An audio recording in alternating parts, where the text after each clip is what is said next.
Hello friends, welcome to Dungeons & Dragonfly, where I adapt the various characters for use in D&D. I'm Dragonfly9078, and today I'm building Lancer from Fate's Day and Night, true name Chulainn. After the build, hey, maybe check out my Patreon, if you want. So what do we want from this build? Well, we need to be a master of the spear, keeping enemies at bay with its length and overwhelming them with our skill. We also need our personal skills. Ku's kit is centered around survival, featuring battle continuation, disengage, and protection from arrows. For raw damage though, we'll need our noble phantasm, Gay Bolg, a spear that reverses cause and effect to ensure that it hits the target. Fate's weird, you guys. Looking over at ability scores, I'll be doing a point buy.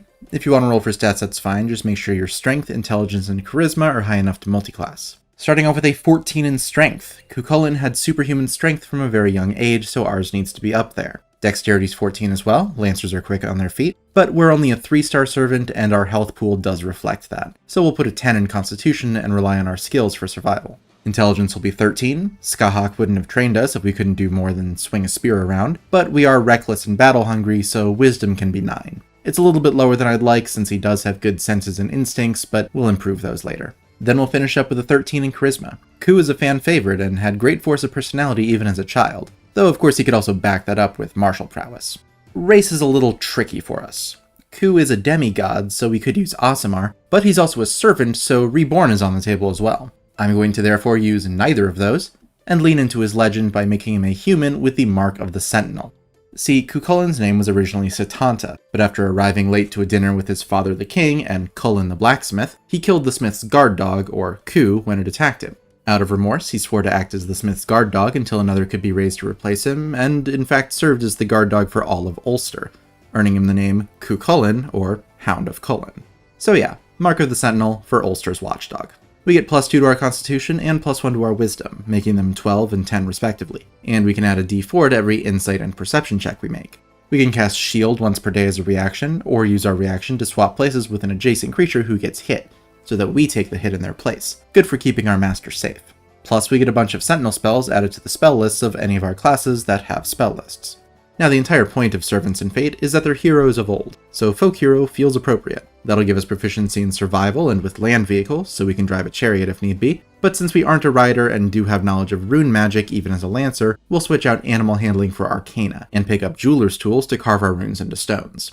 Starting off as a bard, we get 3 skills from the bard list, which is to say, any 3 skills. My picks are Perception, Insight, and Athletics. Then we get Bardic Inspiration, a pool of d6s equal to our Charisma modifier that we can pass out with our bonus action to add to our allies' attacks, ability checks, or saves. Quick spoiler, our Charisma isn't getting any higher, so we'll have to make do with just 1 Inspiration die. For cantrips, we're the Child of Light, so light makes sense, and True Strike can help with our spear attack. It doesn't quite reverse the laws of causality, but charging up for a turn to get advantage is a decent substitute until we can do that. We'll immediately dip into our Sentinel spells with Shield of Faith and Compelled Duel. Shield of Faith adds 2 to our AC with our concentration for a little bit of protection from arrows, and Compelled Duel is an actual rune spell that Ku has in Fate, called Athgavla, which locks him and the warrior he uses it on into single combat if they fail a Wisdom save, giving them disadvantage to attack anyone else, and forcing them to make another save if they try to move too far away from us. Doesn't play nice with Shield of Faith though, since both are concentration based, but it does seem rather fitting that we ourselves would almost certainly fail the save if we were subjected to it, thanks to both our low wisdom and love for battle. Low wisdom does mean we could be subject to fear effects though, which just won't do, so heroism gives us a tiny bit of temporary HP every turn and makes us immune to fear. Then we can disengage, the Fate skill, not the 5e game action, with Cure Wounds, patching ourselves up if we need some extra health. Jack of all trades makes us better at the things we're not good at, adding half our proficiency bonus to ability checks we make that don't use the whole thing. We're a demigod and an anime character. Enough said. As always, this bonus does apply to initiative, so we can charge into combat head first while everyone else is still getting ready. Then Song of Rest adds an extra d6 to our allies' hit die healing during a short rest. The feature does say music or oration, so this could just be us regaling our comrades with tales of our exploits over a pint. Our spell at this level is Comprehend Languages. We're an ancient Irishman, but we can still understand modern Japanese. That's the power of the Holy Grail for you. 2 of our skills become expertises at 3rd level. Athletics and Perception are the most fitting. Then we'll join the College of Swords. We get proficiency with medium armor and scimitars, and we can use a weapon we're proficient with as a spellcasting focus. We get to pick between 2 fighting styles, and as cool as Diarmid is in Fate Zero, we'll ignore 2 weapon fighting and take dueling instead. We use a spear, which can be used one-handed, so when we do, we'll get an extra 2 damage. Sword bards also get Blade Flourish. Whenever we take the attack action, our speed automatically increases by 10 feet, and if we hit with an attack, we can burn our inspiration die to deal extra damage and get an additional effect. Keep in mind, we don't actually need to have an inspiration die to use Blade Flourish to increase our speed, so even once we use it, we can still get the speed boost. The Defensive Flourish adds the inspiration die roll to the attack's damage and to our AC until our next turn. The Slashing Flourish adds the roll to the damage and deals that same extra damage to another creature within 5 feet of us, and the Mobile Flourish adds the die to the damage, then pushes the target 5 feet plus an additional number of feet equal to the roll of the die, and lets us immediately move next to them with our reaction. Our second level spells are devoted to the Disengage skill, which is flavored as being able to escape combat and both heals us as well as clearing out any debuffs on us. Lesser Restoration takes care of that second part, clearing out a disease or effect of poison, paralysis, blindness, or deafness, and Kinetic Jaunt helps us escape combat if our master makes us. For up to a minute with our concentration, our speed goes up by 10 feet, we don't provoke opportunity attacks, and we can move through an enemy space without it counting as difficult terrain. Of course, we would generally not leave combat without our master telling us to, so that's what the message cantrip is for. Now, since Ku is a master spearman, we'll pick up the Polearm Master feat. While we're using a glaive, halberd, quarterstaff, pike, or spear, we can make an opportunity attack when a creature enters our reach, not just when they leave, so we can keep them at a distance. If they do manage to close in, we can use a bonus action to whack them with the pole of the weapon after taking the attack action. This only does a d4 of damage and can't be done with a pike, but an extra attack is an extra attack. Worth mentioning, since we're using a spear and can therefore use it one-handed, the extra damage from our dueling fighting style would also apply to the blunt damage. At 5th level, our Bardic Inspiration die goes up to a d8 and recharges on short rests, not just long ones, so we can do more than one Blade Flourish per day. We can also enhance our senses with our runes by casting Clairvoyance, creating a remote sensor that can either see or hear a location that we specify within a mile. 6th level sword bards get extra attack to make a second attack with the attack action. Worth mentioning, we can only do one Blade Flourish per turn, though of course we've only got the one inspiration die to spend anyway. Our Bravado can also keep us and our master from being charmed or frightened, and our knowledge of runecraft can dispel magical effects if we feel like it. Our Mark of the Sentinel gets us our battle continuation skill by giving us access to Death Ward, a magical shield that can keep us from dying once, either setting us to 1 HP when we drop to 0, or just fizzling an effect that would immediately kill us. We'll bump our strength at level 8, polearms aren't finesse weapons after all, then our Song of Rest die goes up to a d8 at 9th level. For 5th level spells, Legend Lore is uniquely powerful in the Fate setting, since it can tell us the legends and stories of someone of legendary significance, which is basically all of our opponents. Bards get a lot at 10th level. First up, our Inspiration die becomes a d10, then 2 more expertises, I'll say Arcana and Insight, a 4th cantrip, like Blade Ward, and 2 magical secrets, spells from any list that count as bard spells for us. First, we can enhance our spear with our runes with Magic Weapon, giving it a bonus to attack and damage rolls to bypass Berserker's God Hand. Then Conjure Volley is the thrown version of our Noble Phantasm, Gaybolg, soaring spear that strikes with death. We choose a point within 150 feet, then hurl our spear, causing it to rain copies of Gaybolg in a 40-foot radius, 20-foot high cylinder, dealing 8d8 damage to any creatures in the area who fail a dexterity save, half that on a success. There really aren't that many more bard spells that I want, but we can take Gesh. Not so much because we can force a magical instruction or restriction on a creature, but because Geshes play a part in Ku's legend. Warriors like Ku would submit to Geshes voluntarily, restricting themselves in some way in exchange for increasing their power, and being manipulated into breaking some of his led to Ku's death. We'll get one last ASI to boost our strength to 18, our Song of Rest die becomes a d10 at 13th level, and at 14th level we can take 2 more magical secrets. Now Gaybolg causes cursed wounds that are hard to heal, so we'll take Harm. We force a con save on a creature within 60 feet, dealing 14d6 necrotic on a fail, half on a success. Plus, if they fail, their maximum HP is reduced by the same amount as the damage they took. It's not a perfect Gaybolg since it can't drop the target below 1 HP, and it's such a high level spell, whereas Gaybolg explicitly takes very little magic power to use. But I wanted the cursed wounds. There's also Fizban's Platinum Shield, for the best protection from arrows that we can get. For up to a minute, we have half cover, giving us +2 to our AC and dex saves.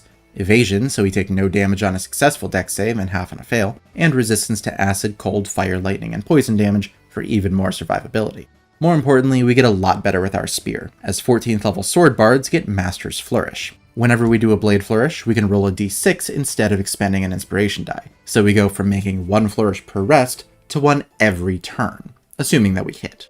I have to be honest though, I don't really want us to keep using a spear, so we'll switch over to Barbarian to get proficiency with all martial weapons and upgrade to a better polearm. I like glaives personally, giving us a reach weapon that deals a d10 of damage and still works with Polearm Master. Do bear in mind, glaives are two-handed weapons, so we do lose out on using the dueling fighting style. They're also not thrown weapons like spears are, so that does kind of deprive us of a ranged option, though we can of course still use it with Contra Volley. Barbarians have unarmored defense, so they can add their constitution to their AC in case we want to show off those abs in our second ascension, but we're generally better off with our bodysuit and pauldrons, which I think I would call a breastplate in terms of protection. Fun fact, Ku might just be one of the earliest examples of a Hulk-style transformation, with his Warp Spasm, a superpowered berserk mode that twists his body grotesquely, so having Barbarian Rage fits great.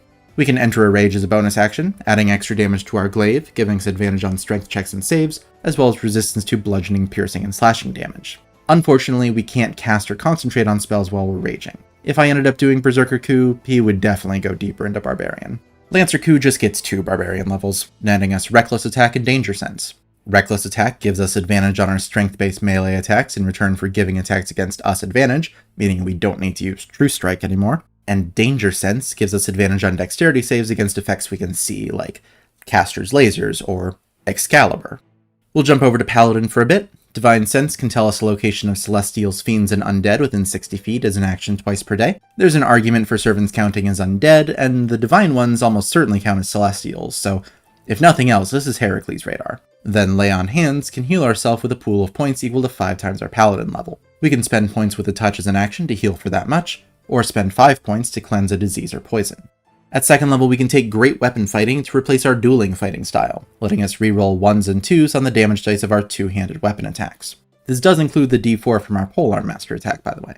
For spells, Divine Favor is pretty much 1-for-1 our Divinity skill, adding a d4 of radiant damage to all of our weapon attacks, but pretty much all the other Paladin spells I want, we already got from Bard, like Compelled Duel, Shield of Faith, and Cure Wounds. More importantly is Divine Smite, step 1 of getting the true Gay Bolg, barbed spear that pierces with death. Whenever we hit with a melee weapon attack, we can burn a spell slot to deal extra radiant damage. We deal 2d8 for a first level slot, then add a d8 for every higher level slot, up to a max of 5d8 for a 4th level slot. Now this isn't instant death for higher level enemies, of course, but it can be a hefty bit of damage for a low investment, so we can fire it off over and over with every attack we land. And if we manage to land a crit, then the dice double for massive damage. So that's the damage part of Gay Bolg, but what about the reality bending? Well, for that, we need to finish off with a couple levels of Wizard. For spells, our main attacking rune produces fire, so we'll grab Firebolt, create Bonfire, and Green Fire Blade. Then Jump, Longstrider, and Featherfall to enhance our mobility, Detect Magic to decipher enemy spells, Gift of Alacrity for an extra d8 to our initiative,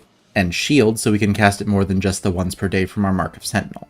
We also get Arcane Recovery to recover an expended first level spell slot on a short rest once per day. Unfortunately, it's based off of our Wizard level, not our total Spellcaster level. Our capstone is the second level of Wizard as we join the School of Divination. As a Divination Savant, we can copy down divination spells faster and more cheaply than other spells, and we get Portents. Whenever we finish a long rest, we roll 2 d20s and note down the results. Then, when we or a creature within 60 feet is about to make an attack, ability check, or save, we can replace that roll with one of those results. So we can make an enemy fail a save against our Harm or Contra Volley with a low result, or we can apply a good result to our Spear attack and dump a spell slot into Divine Smite. So we can literally determine the result of an attack roll before the attack is made. Now that the build is complete, let's take a look and see what we have done. So right off the bat, our HP is not super high, but we do have good survivability. With a breastplate, our AC is 16, and we have lots of ways to increase that, with spells like Fizban's Platinum Shields, Shield of Faith, and just Shield, and just having an extra d6 every turn from Defensive Flourish. Plus, Fizban's Shield and Rage give us damage reduction. We have lots of healing, like Lay on Hands and Cure Wounds, and if it really comes down to it, we have Death Ward to save us from death once. Although we can of course recast it so that we can save ourselves from death multiple times. We also have Portents, which are great. Being able to determine the result of 2 rolls in a day is really strong, and if we're lucky enough to use them to auto-crit, we can Divine Smite for huge damage. Plus, I really like the flexibility of Gay Bolg benefiting from either a high roll or a low roll, with a high roll for our attack roll and a low roll for their save against Contra Volley. We do have lower stats than I'd prefer. Like I said, our HP is only around 118 with average rolls, and that's because our multiclassing doesn't give us a lot of ASIs. We've only got 3, and one of them goes to Polearm Master. That also means that our save DC is only 15, and we've only got 1 inspiration die per rest. That's offset a little bit by our Master's Flourish giving us a free d6 every turn, but it's still a problem. We also have a lot of features that compete with each other. We have several things taking up our bonus action. A lot of our spells are bonus action spells, and of course we have the bonus action attack from Polar Master. The same goes for our reaction with shield and our opportunity attacks, especially with Polar Master letting us attack when people enter our reach. And then we have a lot of concentration spells. And if we have rage, then we just can't concentrate at all. The other big downside I would say is this build takes a lot of time to kind of kick in. I would definitely recommend sprinkling the multi-classes in early. You do want to get Portent and Divine Smite as soon as possible, but the martial side of the build doesn't really kick in until you get Master's Flourish, which is 14th level at the earliest, and later if you put the multi-classes in sooner.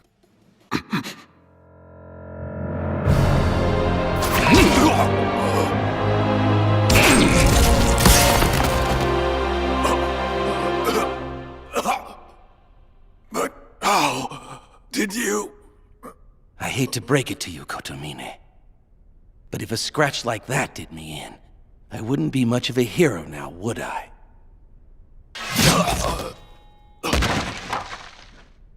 Thank you for watching, friends. I hope you enjoyed the build. Next build is a Patreon request, so no poll this week, I'm afraid, but if you have any feedback or suggestions for characters you'd like to see me build, please leave them in the comments below, and they could show up in a future poll. Leave a like or subscribe if you want to see more, and if you want to support what I'm doing here, you can check the description for the link to my Patreon, for access to the Discord channel, early access to future builds, and exclusive Patreon content. Thanks again for watching, I will see y'all later.